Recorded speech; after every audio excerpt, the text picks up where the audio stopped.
In the 19th century, people used a wide range of actions to nullify the Federal Fugitive Slave Act in practice.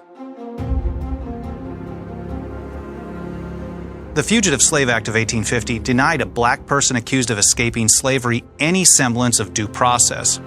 A white man could basically drag a black person south into bondage on the power of his word. In response, almost every northern state passed what were known as personal liberty laws. For instance, the Michigan Personal Liberty Law prohibited slave catchers from using state or local jails to hold accused runaways. Another in Massachusetts authorized the removal of any state official who aided in the return of runaway slaves and disbarment of attorneys assisting the feds in fugitive slave rendition. Vermont's personal liberty law was the most aggressive, declaring every black person within state borders free and making any attempt to take them back into slavery a kidnapping offense. These state laws were tremendously effective in impeding fugitive slave rendition, but it wasn't just legislative action. Individuals protesting, refusing to cooperate with slave catchers, and sometimes even physically intervening played an essential part.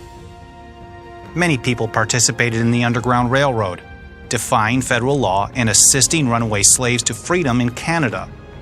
This was a direct violation of federal law, punishable by 6 months in jail and a $1,000 fine, the equivalent of more than $29,000 today. When runaway slave Joshua Glover's former slave master came to haul him back to Missouri, more than 2,000 people gathered in front of the Milwaukee courthouse.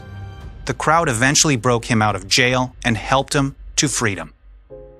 In Syracuse, New York, jury nullification set 25 people free who helped a former slave named Jerry escape, even in the face of promises from Daniel Webster to aggressively enforce the federal act. All of these actions together drastically reduced the number of people hauled into slavery in the South and helped nullify the Fugitive Slave Act in practice. Next up, an important lesson from Rosa Parks.